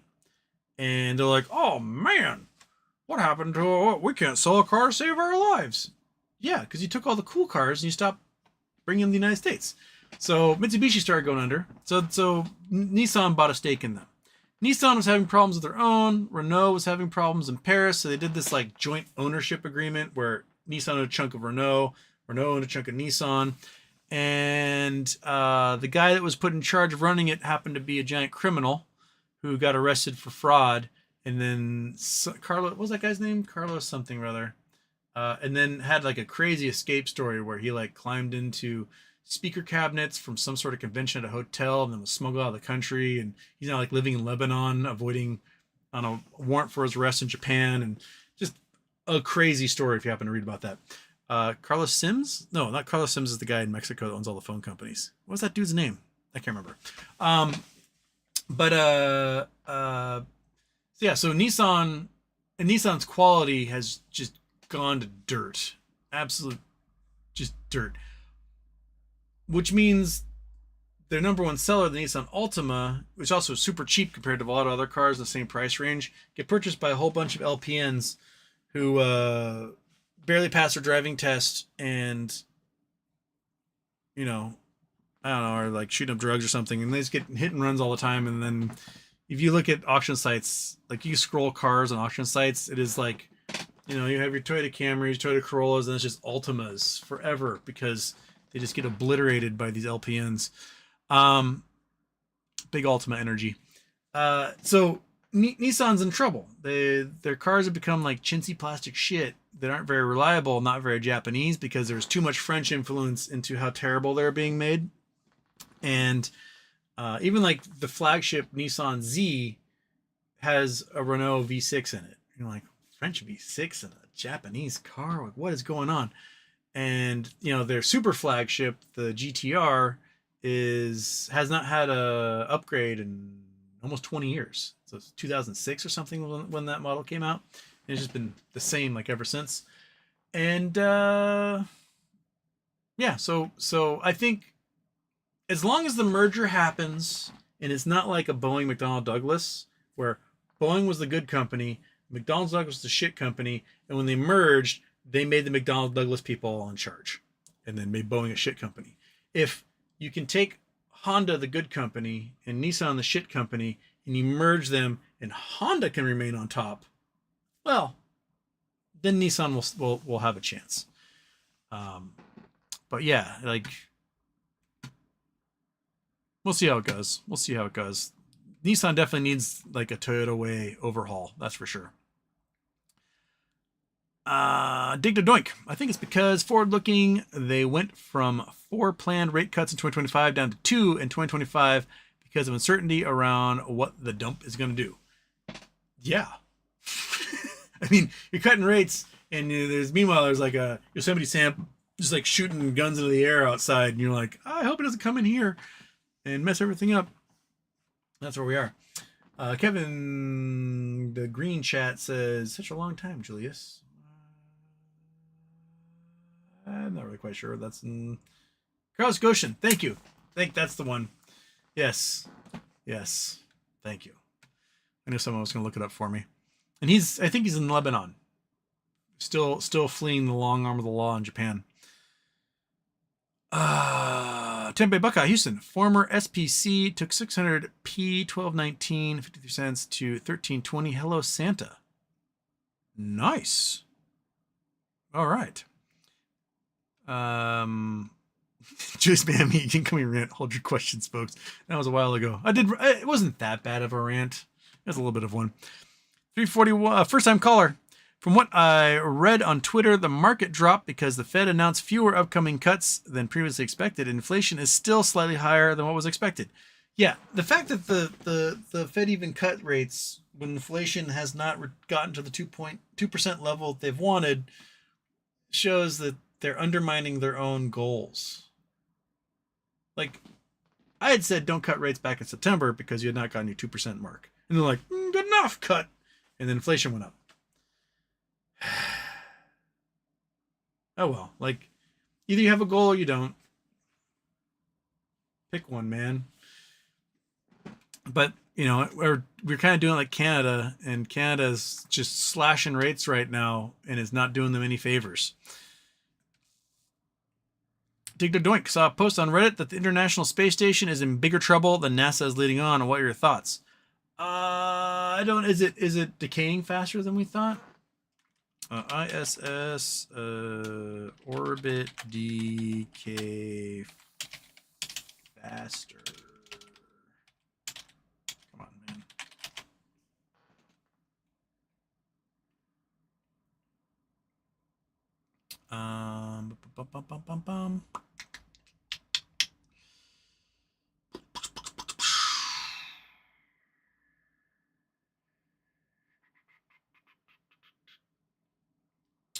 Orbital decay. Okay. I'm fine. It's basically what it looks like is the ISS is decaying quite a bit every day. It's a very low Earth orbit, so it does hit a lot of like atmospheric particles, even though there's only, they're a very light density up there, atmospheric particles. It still hits it, creates drag, and it forces it in decay, and then they've got to use essentially rockets, bursts, to push it back up to a higher orbit again. And then eventually we're going to run out of the fuel needed to boost it into orbit, and then that's it. They'll break it apart, and they'll send it into the atmosphere, and that'll be that. But I'm not seeing anything specific about when it's going to be abandoned. I think 2030, if I remember correctly, is when they're planning on abandoning the space station. And then crash it in the ocean somewhere. Something like that, at least. But yeah, it will decay eventually, and then we'll have just dumped a couple $100 billion in the ocean and gone, cool. So we could have cured world hunger, but instead we floated some Russians around for 20 years up in space. I could have built a moon base, but no. ISS. I mean, it'd be cool to be on the ISS and do ISS things, but at the same time, like, we got on cooler things than build that space station. And then we built it, we're just gonna crash it in the ocean. So, great return on investment. Daniel Holcomb, I'm from the UK. I can confirm that Nigel Farage is a massive fascist, complete twat of a man. He is. Nigel Farage sucks, and he should be hit with a milkshake by hot girls every day of the week. You ever seen Milkshake Chick? Oh my goodness, I'm in love.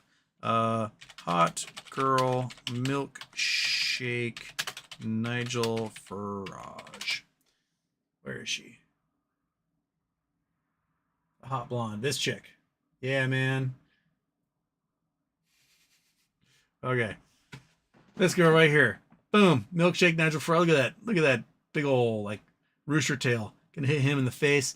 And then she walks away, like, super proud of herself. Way to go, girl. You're awesome. Oh, they found out who she was?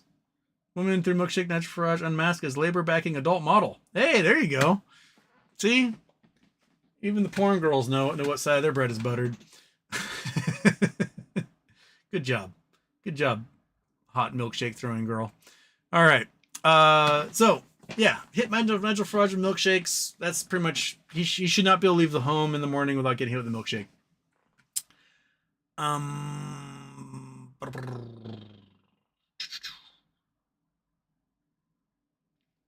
MS Bingo, shut down government, bring back only departments you want to save money. It will save money momentarily, and then the U.S. economy will crash because we won't have anyone regulating crime in the markets, crime in banks, crime on the street, drug crime, gang crime. And then we're going to lose the mass purchasing power of the United States government, which is like 1/4 of our entire economy. So you just vaporize probably 10-20% of our GDP instantaneously, and you are in Great Depression land. Not making those purchases, not paving those roads, not maintaining those national parks, not sending money to schools, not doing weather satellites or Doppler radars or GPS satellites, and not maintaining networks, and it just will blow up in our face. So bad. Just mammy no military payroll. Smart. Yeah. Also, I guarantee you they will fire the dudes who ensure payroll, and then our soldiers won't get paid, and then it'll be like Assad's soldiers not getting paid. Muley McWoolhead, big short related. The idea that any of the fraud and manipulation changed since when nobody went to jail is crazy. It's all still happening, and it's probably worse. Yep. The only person they made an example of, the only person who went to jail in 2008, from 2008, was the guy who cheated the rich people. Everyone else, scot-free. A couple of fines here, a couple of slaps on the wrist, huge, giant, $1 trillion bailouts. Don't do that again. And then they did it again. Black Udon, whale, don't tempt me. Azib Adal, if Trump pardons Eric Adams, the mayor of New York, then he can do us a favor and pardon Luigi. That's how it's going to work. I think, by the way, thank you for everything. Watch you all the time. Can mayors do pardons, or is it only governor that has? I think it's state constitutional power. I'm not sure if the mayor has a pardon ability. So I think it have to be the governor of New York who has to do it. I could be wrong, but do mayors have pardon power?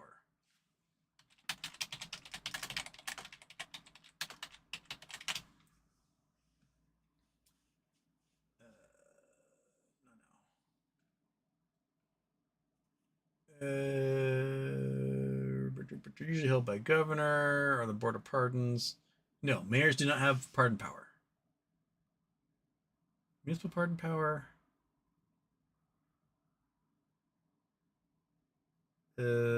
Only if they're prosecuted under municipal code in the town. So if there's not state charges, then apparently they can in certain communities around the U.S.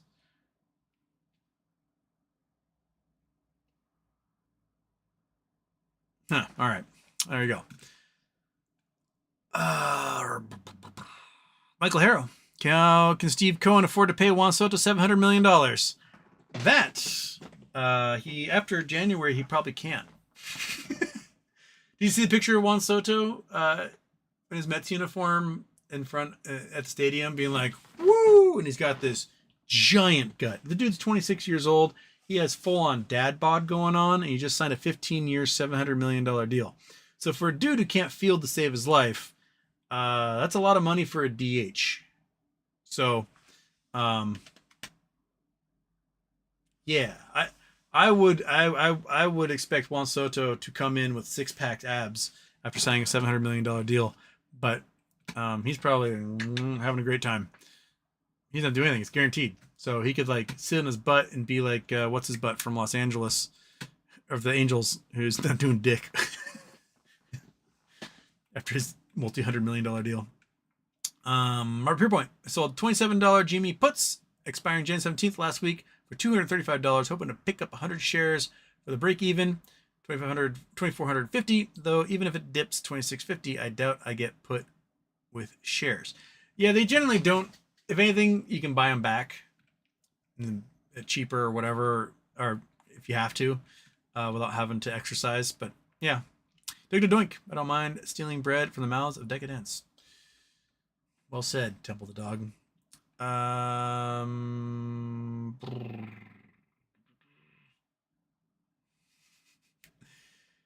right, dick and balls. Okay. If I could, I said Dick Smith reigns from a family that Smith dicks. From the fires of Mount Doom, I forged this dick. Biddy Brand, I had an uncle on my father's side of the family named Green Dick. Is that funny to you? I know a girl who, growing up, her last name was Dick. And she married a man whose last name was Cox. And they had the Dick and Cox wedding. She since divorced him, and her last name is now Hart.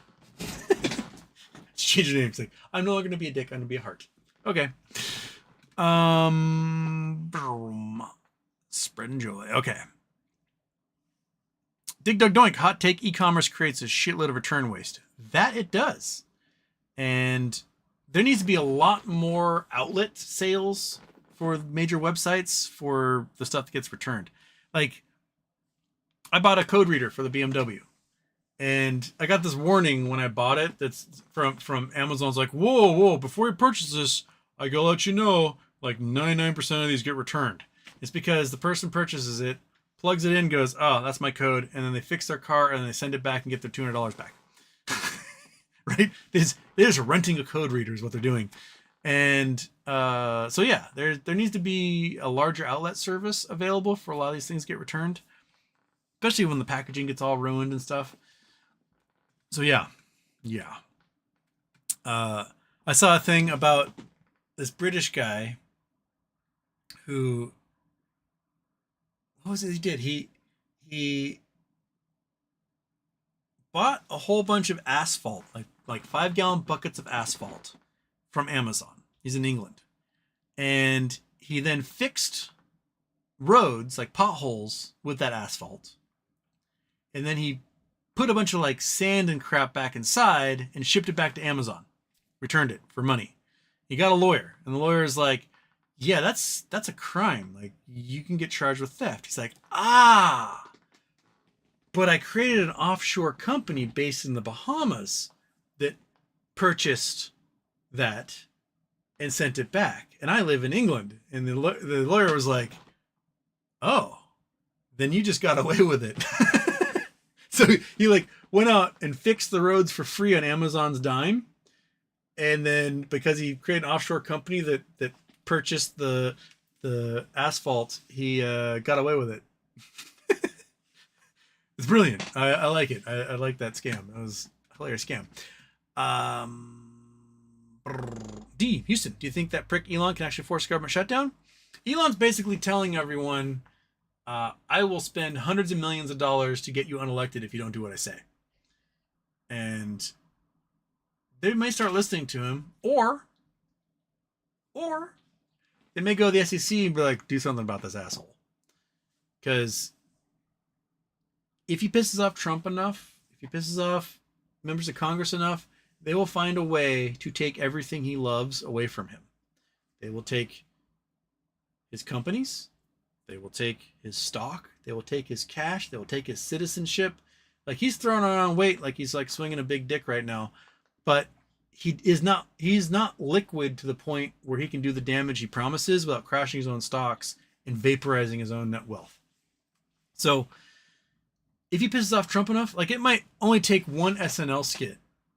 One SNL skit where they make Trump look weak next to Elon Musk, where Elon Musk is the real president and Trump is just like, yes, sir, whatever you say, sir, kowtowing to Elon Musk.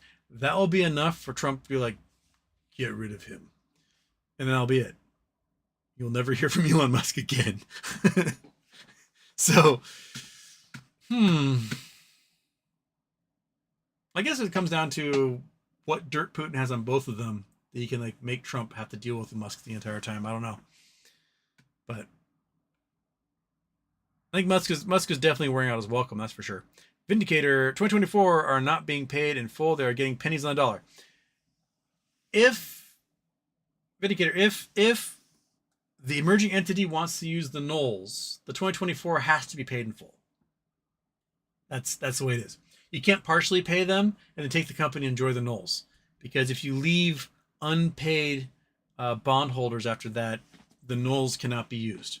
So that's why you either have to pay off all the bonds or you have to give them comparable equity in the company, so that the nulls can be enjoyed. But if you just give them pennies and you reemerge, you're reemerging under new ownership with no nulls, and the nulls are where the money's at.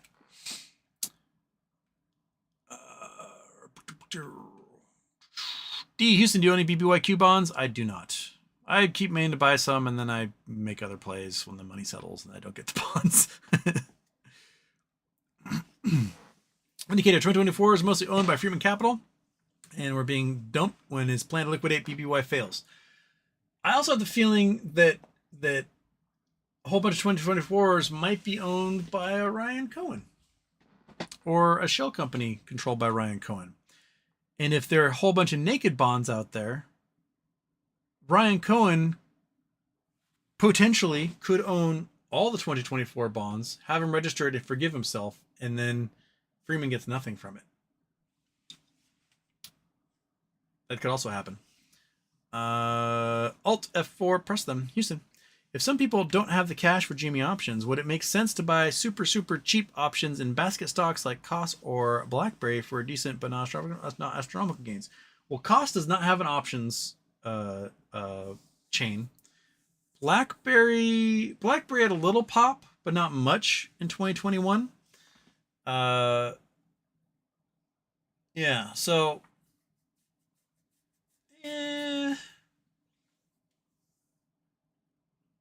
yeah, I there might be others that you can find that are in the similar basket, or just go for the XRT basket in general.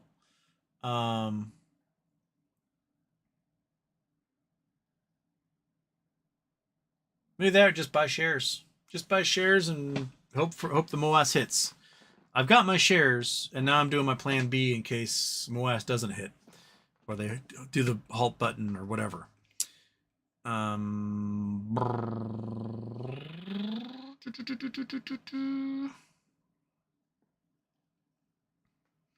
Different Lime, Houston.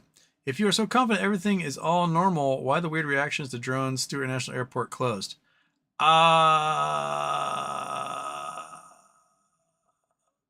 What?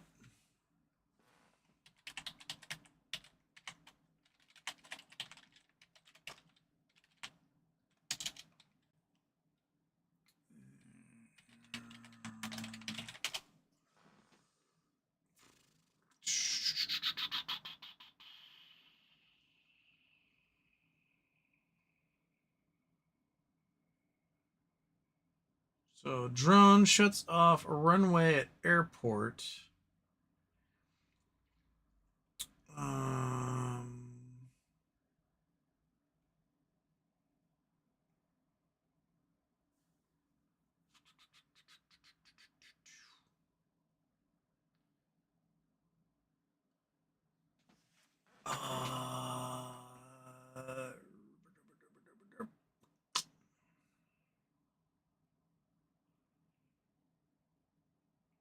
Hmm.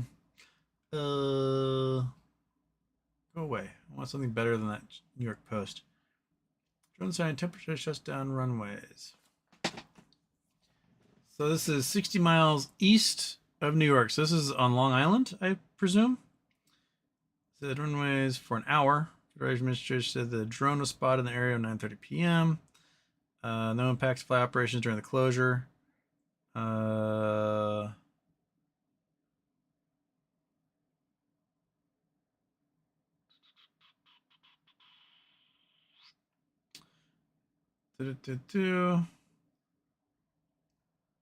it looks like a drone possibly flew over the runway at the airport while there were no flights coming in because it's a small rural airport. And no one's saying that it's like some weird alien drone or anything like that. Yeah. I mean, people fly drones. That's true. They do. They you know, they got the little DJI. They fly it up there and they go wee, right? And they can, and some of those DJIs have like 7 or 8 kilometer ranges on their antennas. It's getting even bigger now because the military need in the Russia-Ukraine conflict has created, you need 20-kilometer antennas and things like that. So that stuff's coming dripping down to the consumer fare. But like most of the pretty much all the pictures I see of the drones are just planes. And then they call them in, and everyone panics, and then it's like Flight 819 from Atlanta going in for a landing.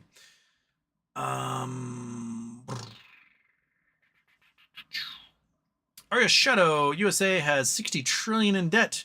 1-year bonds are 10 trillion, 13 trillion that need to be printed in 2025, but I don't know the distribution across months or quarters. Remember, you can always print more bonds to pay off the bonds you have to pay off. That's what you do in real estate, is that you get a 5-year bond, you pay the interest for 5 years, and then you owe the principal at the end of 5 years. Well, at the end of 5 years, you just get another bond, you pay off the principal, and then it starts all over again. Don't. Pay it off, starts all over again. Don't. You do it that way. The U.S. government is not any different. You know, they'll print bonds, sell those bonds, pay off the old bonds with them. The problem is right now is that our interest rates on the bonds were so high for the last couple of years trying to stop inflation that interest payments alone are taking up a huge chunk of our federal budget. And maybe that's why they keep cutting rates, is that like, oh, well, let's cut the rates on the federal bonds. But if the federal bonds are paying out at a rate lower than like mortgage-backed securities, people are going to take their money and they're going to put it into mortgage-backed securities and not into federal bonds. So then you're going to lose the investment in the bonds, which means you have to raise the interest rates to attract everybody to come buy the bonds, and the cycle continues again.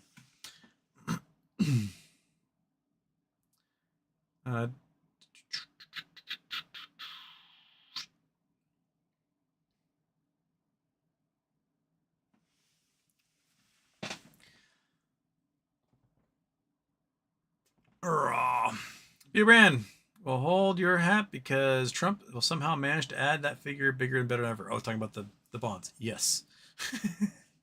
Then go ahead. Peace out. Gonna go play some Call of Duty. Get it. All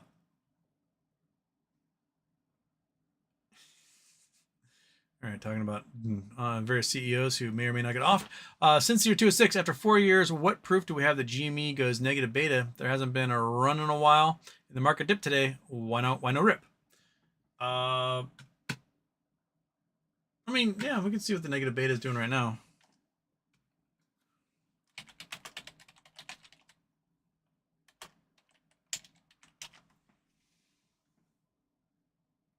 Okay, let's look at beta here. Info, analytics. Go open page. What you got for me? So beta is positive at the moment. It's not negative beta. So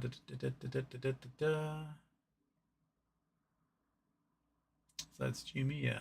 1 year levered beta, unlevered beta.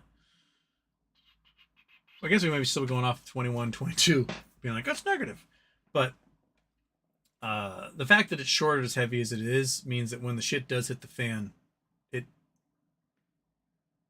it'll be untethered, because they'll have to close positions and they'll be selling off stocks to do it, and that's why it's largely negative beta. So, well, we haven't had any big ol' in a while, but we're getting one right now. And I guess in the last month or so, as the Dow has fallen 3,000 points, GameStop's gone from 25 to 30. So I guess in recent time, we are negative beta right now, overall.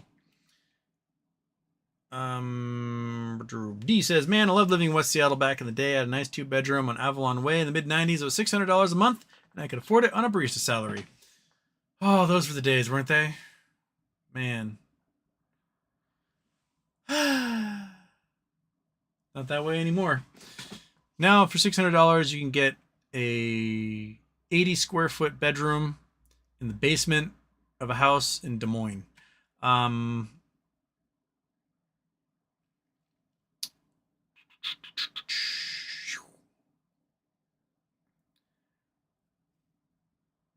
Shikuda, like the old Nissan Lead. Yep. Or no, saying Nissan Leaf. Yeah. Paul G. That will never happen. Well, what will happen to the private prison owners? Wait, was that in relation to a comment?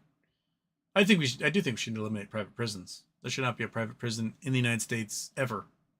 Outlaw them entirely. No, if we're going to punish the people of this country, it needs to be the people doing the punishing and the remanding. So, yeah, I don't think private prisons should exist. I don't think there should be a financial incentive for prisons ever.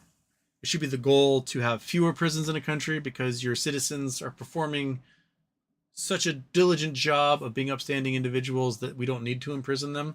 So we should not have an incentive at all to imprison anyone in this country. Imprisonment should be a last resort, because it should be we need to remove them from society because they're a danger to themselves or others. And then focus on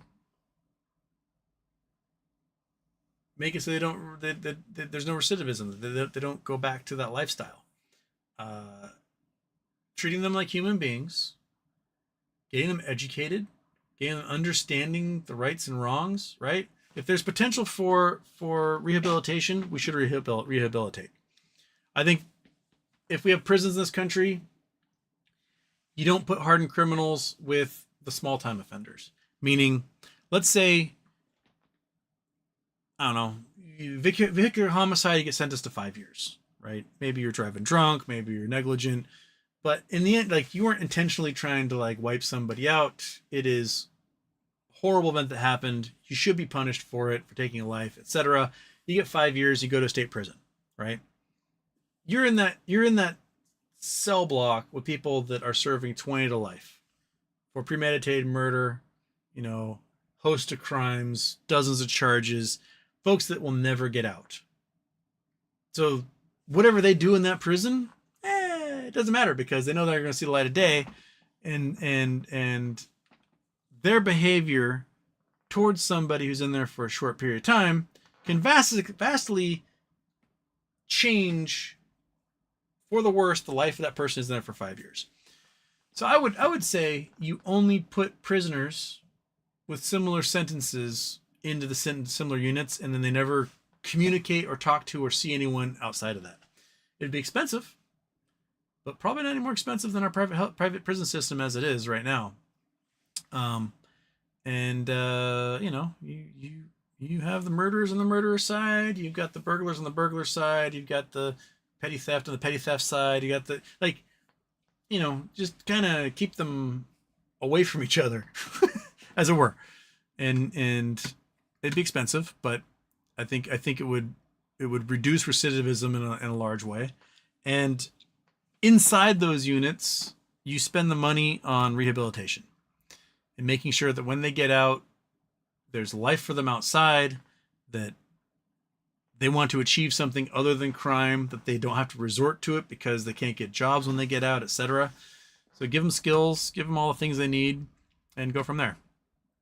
It will be cheaper for society in the long run.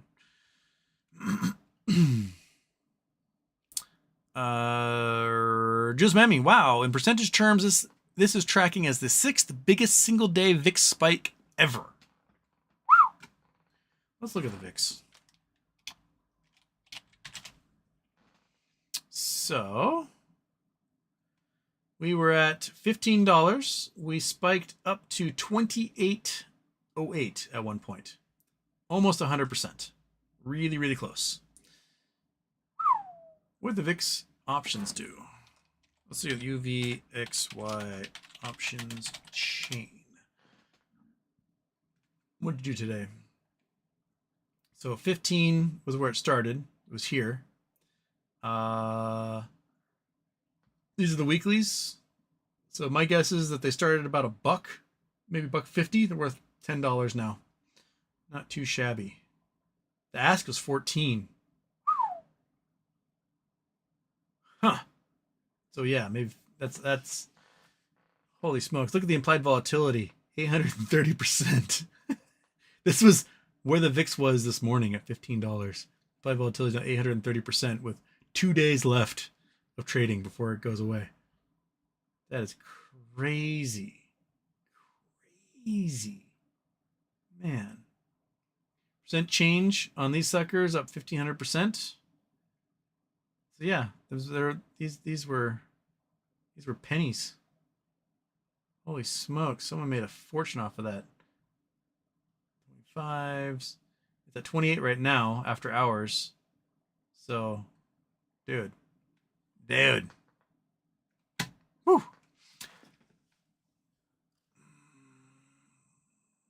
And after hours move, VIX spike number 2 percentage spike ever. Damn, son. Protein attacking virtue again tonight. Dig to doing, says Wanker. Probably about Dogfish Sifu. Richard Desch, diaper sales go up when Trump speaks. And Beto Brand, didn't he crap himself at the Notre Dame? That's the rumor. All the French people were like, oh, they're like waving their noses, and no one wanted to sit near him. So apparently, Beto Brand, who will poop their pants as president more, Biden or Trump? I'm gonna go with Trump because they're saying Trump was pooping his pants back in his original presidency. He was called Diaper Don back then. Noel Castor, who was Trump's body man during The Apprentice, talked about how Trump pooped his pants even back then. So that was like 20 years ago. He's been pooping his pants the entire time. And his old bodyguard got paid a fortune to clean up Trump whenever he pooped his pants. And probably signed one hell of an NDA being like, I don't know anything about that. But yeah. Pants pooping is a real bummer.